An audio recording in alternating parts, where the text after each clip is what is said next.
जय श्री राम सबको। एक बार की बात है, सुमंत नाम के राजा हुए। सुमेरु पर्वत पे सारे साधुओं की राजसभा हो रही थी। तो सुमंत जी का मन हुआ कि मैं भी जाऊं राजसभा में और संतों का दर्शन करूं। जैसे ही वो इस भाव से घर से निकले, रास्ते में उनको नारद मुनि मिले।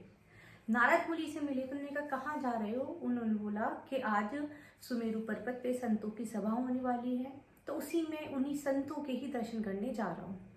उन्होंने कहा, ये तो बहुत बढ़िया बात है, बस एक ध्यान रखना, वहाँ पे तुम्हें विश्वामित्र जी भी मिलेंगे, उनके पैर मत छूना, उनका आशीर्वाद मत लेगा। उन्होंने कहा, क्यों?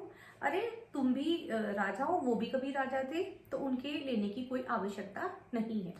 ये सुनकर सुमंत जी संतों की सभा में पहुंच गए।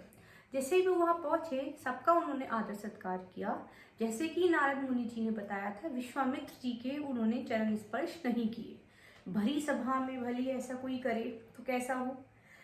विश्वामित्र जी का इतना अपमान हुआ, इस सब लोग अपने घर गए। वहां से निकल के विश्वामित्र जी सीधे उठे और राम जी के घर पहुंचे। जैसे वहां राम जी के यहाँ पहुंचे, लक्ष्मण जी, राम जी सो रहे थे, लक्ष्मण जी वहां पे पहरा दे रहे थे। उन्हें कहा, राम कहाँ है? उन्हें कहा, महाराज राम भगवान तो सो रहे हैं।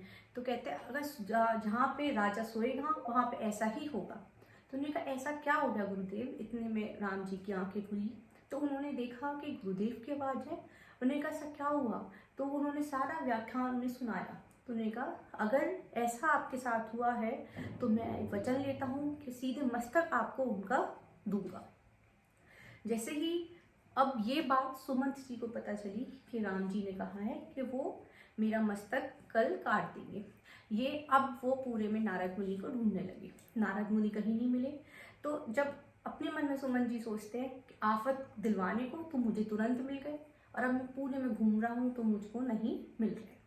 तो एक जैसे ही मिले, उन्होंने तो सब बताया है कि राम जी मेरा सर काटना चाहते हैं, कल वो सीधे आएंगे और मेरे पर मुझे मृत्युलोक पहुंचा देंगे। तो उन्होंने कहा, ये तो मृत्युलोक है, तो यहाँ से तो सबको जाना ही है, इसमें क्या बड़ी बात है। तो सुमंत जी ने कहा, नहीं मुझे अभी नहीं जाना, तो आपकी वजह से ही नारद मुनि मैं इस सब रायता फैला है, अब आपको ही मुझे इसका उपाय बताना पड़ेगा। उन्होंने कहा, इसका एक उपाय है कि तुम जाओ, हनुमान जी की माता है अंजनी माँ, उनसे जाके ले लो।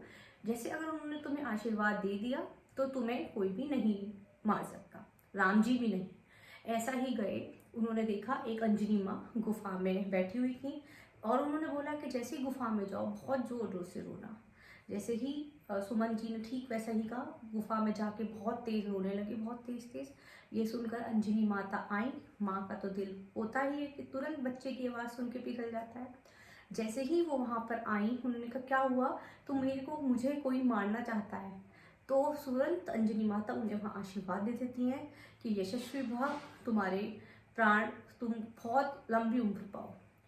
फिर उसके बाद क्या होता है कि जैसे ही हनुमान जी आते हैं, वो हनुमान जी को कहती हैं कि तुम्हें मेरा एक काम करना है। उन्होंने कहा, क्या? कि एक राजा बाहर बैठा हुआ है, उसको उसकी तुम्हें रक्षा करनी है।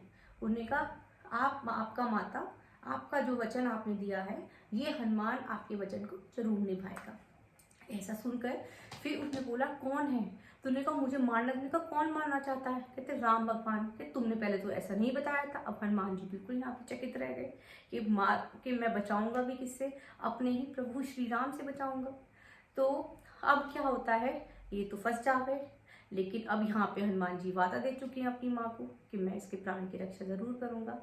अब हनुमान जी सीधे उठ के राम जी के पास गए।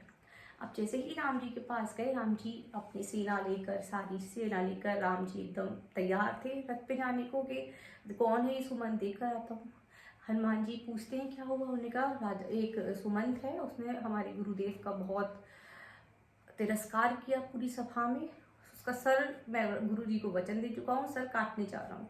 तो कहते हैं, गुरु कहाँ जा रहे हो भगवान? मैं भी उसको वचन दे चुका हूँ कि मैं भी उसे बचाऊंगा। तो राम जी कहते हैं, नहीं, मैं भी गुरु जी को अपना वचन दे चुका हूँ कि अब मैं उसका सर काट के दूंगा गुरुदेव के चरणों में। तो दोनों में जब बातें होती हैं हनुमान जी और श्री राम जी में, तो फिर श्री राम जी कहते हैं, जाओ हनुमान, तुम बचा सको तो बचा लो, मैं तो मारूंगा। अब जैसे ही हनुमान जी वहाँ पे सुमंत जी के पास पहुँच जाते हैं, अब सुमंत जी से कहते हैं तुम्हें कुछ नहीं करना, सिर्फ जय श्री राम जय श्री राम जय श्री राम बोलते रहना। अब वो जय श्री राम तो बोले, लेकिन मन ही मन डर बना रहे कि राम जी कहीं आ गए और मुझे मार देंगे। अब वहाँ पे जैसे ही सुमंत जी वहाँ पे पहुँचते हैं हनुमान जी के पास, हनुमान जी क्या करते हैं, अपने पीछे उनको छुपा लेते हैं। जैसे ही अपने पीछे उनको छुपा लेते हैं, अपने उनको और जय श्री राम करते जाते हैं। अब लक्ष्मण जी भी साथ में पहुंच जाते हैं। जैसे ही जय श्री राम करते हैं तो एक दो जो बाण होते हैं राम भगवान के, वो उसको सुमंत को नहीं लगते हैं, बाण से नहीं वो पाते। वो कहते हैं जय श्री राम बोलते रहो, जय श्री राम, तुम बस बोलते रहो। तो हम यहाँ पे जो लक्ष्मण जी थे वो थोड़े से क्रोधी स्वभाव के थे अपने भाई को लेकर। वैसे तो ये हनुमान की वजह से मेरे भाई की वो हो रही है, जय श्री राम बुलवाते जा रहे हैं सुमंत से, जिसकी वजह से ये राम भगवान नहीं मार पा रहे हैं। सीधे क्या करते हैं वो कि एक हनुमान जी के सीने में एक तीर मारते हैं। जैसे ही हनुमान जी के सीने में तीर मारते हैं, दर्द जो होता है वो राम भगवान को होता है और हनुमान जी जो होते हैं वो एकदम मूर्छित होकर वहीं धरती पे गिर जाते हैं।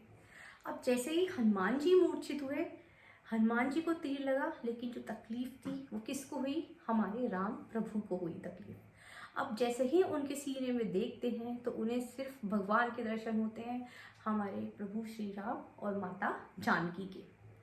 अब यहाँ पे राम भगवान बहुत परेशान हो जाते हैं कि हनुमान जी मूर्छित हो गए, अब हनुमान जी को जैसे तैसे उनको होश में लाते हैं वहाँ पे। अब हनुमान जी को जैसे ही होश में लाते हैं तो अब क्या करते हैं हनुमान जी, तो अब भगवान पीछे ऐसे मूर्छित अवस्था में पड़े हैं। श्री राम भगवान भगवान आंखों में आंख लेके एक बार अपने सीने पे हाथ लगाते, एक बार हनुमान जी पे लगाते, एक बार सीने पे लगाते, एक बार हनुमान जी पे लगाते हैं। भगवान जी के तो यहाँ पे आंखें बंद हैं, वो तो यहाँ देख नहीं पा रहे हैं कि हनुमान जी हैं।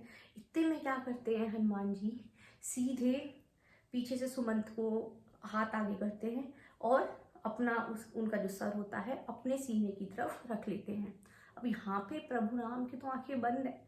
अब जैसे ही वो अपने सीने पे लगाते हैं हाथ, और एक बार फिर हाथ सुमंत जी के सर से ऐसे करके फेरते हैं। जैसे सुमंत जी के सर पे हाथ फेरते हैं प्रभु राम, तो उनको लगता है ये तो कोई और है, एकदम आंखें खोलते हैं। अब हनुमान जी कहते हैं कि अब तो प्रभु आपने सर पे हाथ रख दिया इनके, अब तो आप इनको नहीं मार सकते। ये देखकर जो प्रभु राम होते हैं हंस जाते हैं कि हनुमान जी की इतनी उस पे।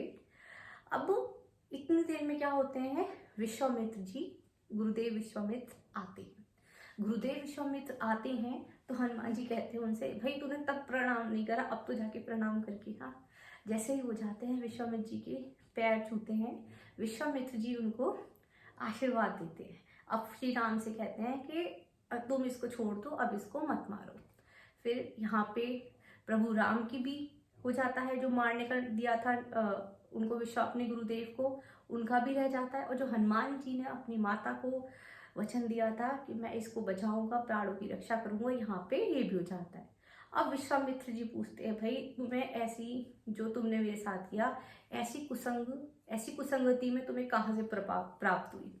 तो यहाँ पे सुमंत कहते हैं, नहीं प्रभु, कुसंगति में नहीं हुई, मुझको तो संगत में प्राप्त हुई है। उन्होंने कहा किसने कहा, कहता है ऋषि नारद मुनि ने किया। फिर इतनी देर में नारद मुनि आ जाते हैं, नारायण नारायण करते हुए। फिर उनसे पूछते हैं, भाई श्री राम भगवान तुमने ऐसा क्यों करा, तुमने इस तरीके का खेल ये सब क्यों रचा, यहाँ से सबको तुमने क्यों परेशान किया। तो यहाँ पे नारायण मुनि कहते हैं कि प्रभु मैं कहीं भी जाता हूँ सब मुझसे सिर्फ यही पूछते हैं कि भगवान बड़े कि भगवान का नाम बड़ा। अब भगवान बड़े या भगवान का नाम बड़ा, तो मुझको ये सब करना बहुत आवश्यक था। यहाँ से पता चला कि भगवान से भी बड़ा भगवान का नाम है, क्योंकि वहाँ पे सुमंत आपने बीच में देखा कैसे जय श्री राम हनुमान जी बोल रहे थे, वस्तु बोलता जा तो उनके खुद के जो बाण थे वो भी उनको नहीं लग रहे थे। जय श्री राम।